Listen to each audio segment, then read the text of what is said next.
the other covenant is words. Words are binding. Yes. So Yes. make that person to promise. Promise me that you will not betray me. I promise I will not betray. If you betray me, what happens? Let a car knock me and Blah, blah, blah. Yes. Make Those are him words. talk. Make him drink and talk. Drink and talk. Drink and talk. You're noting down everything he has said. So that when he breaks the covenant, you will stand by the words that he said. And those words will work against that person. So people, when you're committing, if you're not going to do something, say, I will not do it. If you're going to do it, say, I will do it. Because what the enemy wants is the words that you're going to speak, because your words are either life or death. Have you ever wondered why some people seem to have it all together, while others are just struggling to keep up? It's not luck and it's not talent. It's not even about who gets the most opportunities. No, it all boils down to one powerful word: control. Control over your mouth, your mind, your mood, and your money. These are the pillars that can transform your life. And today, with insights from ex-witch Erica Mukisa and Denzel Washington, we're diving deep into how mastering these 4 areas can set you free spiritually, emotionally, and practically. So stick with me, because by the end of this, you'll walk away with a fire in your soul and practical steps to take charge of your life. Let's start with your mouth. Your words, they're not just sounds, they're like arrows. Once they're out, you can't take them back. Erica Mukisa, who's walked through darkness and found light, knows this better than anyone. She teaches us that every word you speak has the power to shape your reality. Speak negativity, doubt, or defeat, and you're building a world that reflects those words. But when you speak faith, possibility, and encouragement, you're creating a life where success and positivity thrive. Think about it. The people who inspire you, do they tear others down or do they lift them up? Their words build bridges, open doors, and spark hope. You have that same power. But here's the catch. It's not just about what you say to others. It's about what you say to yourself. That self-talk, it's real. If you're constantly telling yourself, I can't do this, or I'm not enough, you're planting seeds of limitation. Flip that script. Wake up and declare, I am capable, I am worthy, I will succeed. Those words, they'll turn into actions, then habits, and before you know it, they'll shape your future. So here's your first action step for better engagement. Pause right now, hit that like button, and comment one positive affirmation you're going to start saying to yourself today. Yeah, I know it feels a little weird, but trust me, it works. Let's keep those words intentional, because as Erica reminds us, your mouth can either build your life or break it. So if you don't know how to use your tongue correctly, many people end up dying prematurely. Because they don't know how. And it's written in Proverbs chapter 18, verse 21. Death and life are in the power of the tongue. And they that love it shall eat the fruit thereof. Another reason why you should always be meditating in the word at least twice a day, because it will change your vocabulary. It will change the way you speak. It will change the way you respond to situations. Instead of speaking negatively for seeing something that you saw that is negative, you'll speak positively despite, and that takes training. Despite whatever you saw, you still speak positive. You still speak the word of God. That takes training. It's not easy, because people say what they see instead of saying what they want to see. Yes, and then now the last covenant she taught me was the family covenant, where a parent has the right to covenant their child to whichever God they want or they are worshiping. So she said that as a parent, like my grandmother, she used the fact that she was related to me, I'm her granddaughter, to covenant me to the spirits. Yes. So she said that every parent has a right to covenant their children to their God. So if my mother and dad covenanted me to God, no matter what my grandmother did, still God won. Right. So as I started in my documentary part 1, I told you my parents were born again. Yes. They covenanted me to God. By dedicating you as a and baby. praying over me and training me in the ways of the Lord. Then along the way, my grandmother came. She also used the fact that she's related to me, and she covenanted me to Satan. And my mother stood on the covenant that she made with God concerning me and said, it doesn't matter what I see or how she's dressing or what she's doing. I know for a fact that my daughter will serve my God. And what am I doing right now? Right. I'm serving God. The Lord. So there are those covenants that come from our parents. Yes, them dedicating us to God. Yes, Them of course. opening our lives to spirits. But all those covenants can be broken. But that covenant of blood is the strongest. That's why even when God was redeeming us, he had to shed blood. Right. So that blood covenant, never do it. It's not worth it. It's not worth any secret. It's not worth any property. It's not worth anything. Never enter into a blood covenant. You know how they prepare people to do those with, I did it with my boyfriend and Megan Fox is making it look cool. It's not cool. Right. If you break a blood covenant, you break it in death. And that's how I broke my covenant with my grandmother. That's she why died. The person you break your virginity with should be your spouse. Yes. Because that's a blood covenant. When the virginity is broken, yes, it's a blood covenant, which is binding. And something to do with life. Yes. Because blood is life. Right. If there is no blood in your body, you're dead. If the heart is not pumping it in the body, you're dead. So anything that has to do with life should be taken seriously. And in case you entered into those covenants, you can break them through prayer. And fasting. And fasting, yes. You have and to repentance. And repent, yeah. You have to put your life back on track. The reason as to why people are struggling is because, one, they lack knowledge. They don't know what they entered into. They don't know why they are struggling. And two, they have opened up their lives to the enemy. They themselves, through covenants. And many of them are in covenants. Yes. Even masturbation is a covenant. It's a covenant. It's sex. With but demons. With demons, yeah. You can't control everything in life. You can't control other people's actions. You can't control the circumstances you're born into. And you can't always control the challenges that come your way. But what you can control is your mouth. You can control what you say. You can choose to speak words that empower, uplift, and inspire. You can choose to be deliberate with your words, understanding the power they hold. This isn't just about success, it's about living a life of purpose. It's about recognizing the power you have to create your own reality, to shape the world around you, and to leave a positive impact on the people you meet. Words are a tool. If you use them wisely, they will build a life that reflects your true potential. If you use them carelessly, they will destroy opportunities before they even have a chance to bloom. So the next time you open your mouth, remember this: your words have power. Control them. Speak with intention. Speak life into your future, into your relationships, and into your own self-worth. And watch how the world changes around you. Now, let's talk about your mind. Your mind is a battlefield, and every victory or defeat starts right here. Erica's journey from darkness to redemption shows us that your thoughts are the root of everything, every decision, every habit, every dream.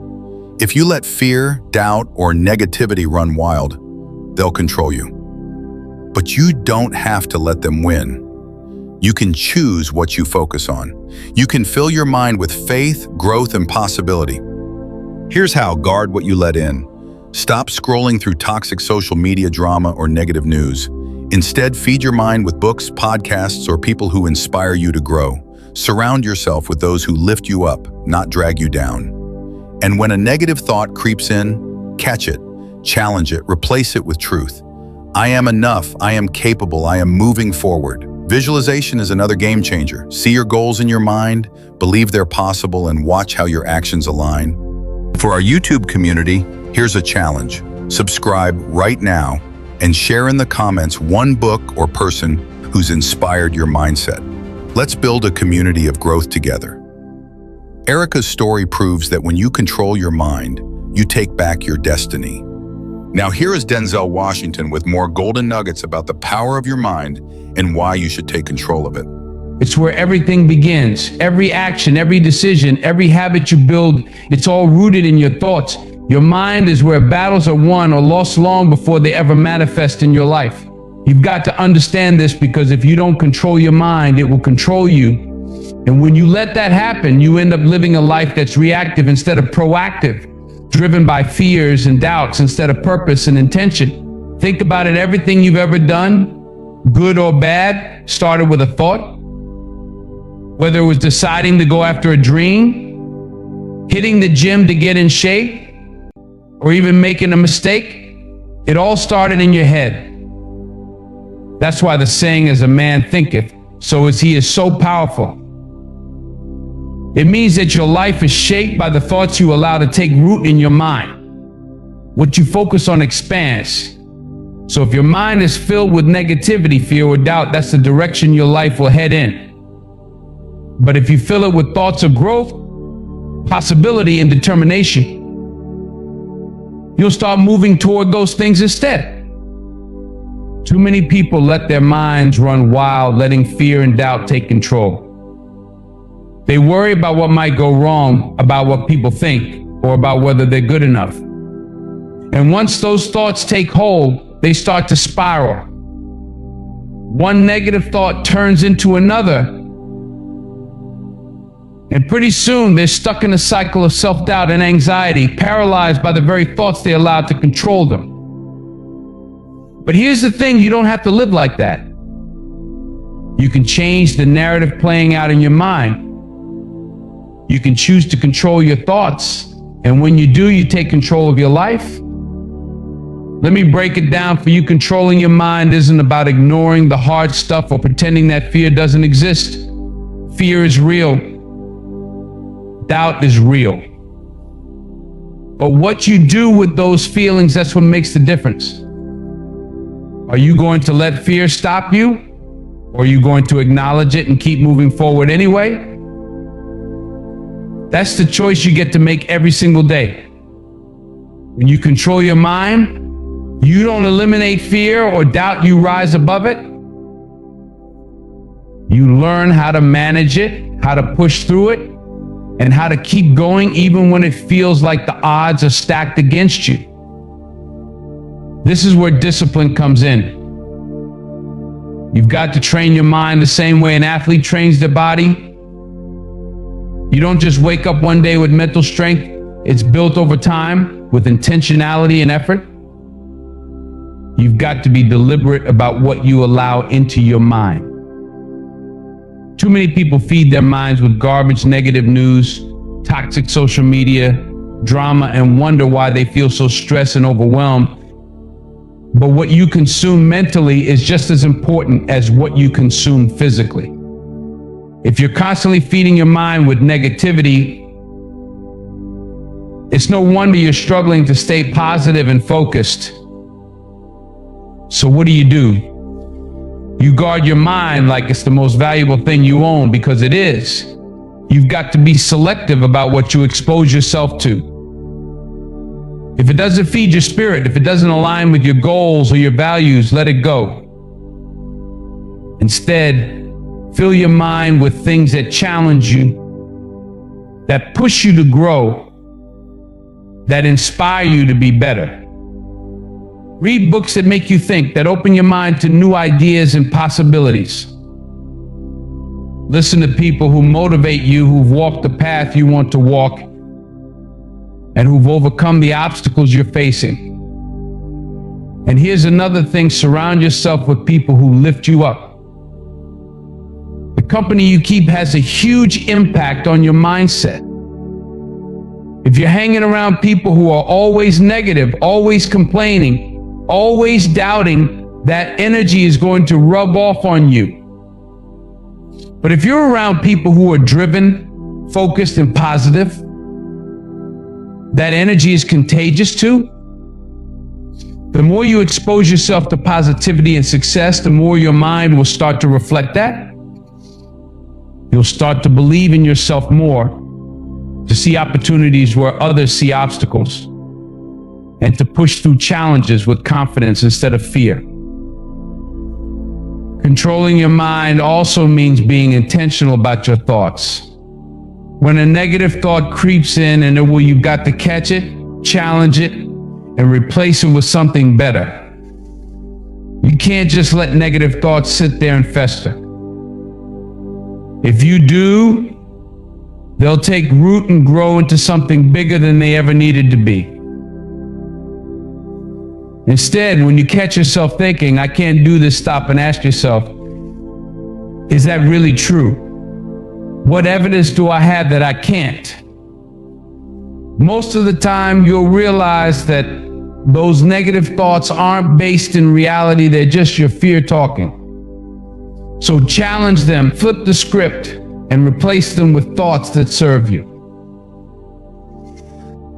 Another powerful tool for controlling your mind is visualization. When you visualize your goals, your dreams, and your success, you train your mind to focus on what you want rather than what you're afraid of.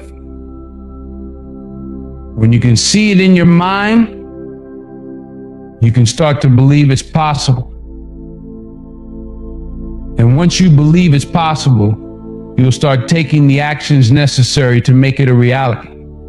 Visualization isn't just daydreaming, it's a way of programming your mind for success. It's about creating a mental picture of where you're headed and letting that picture guide your actions.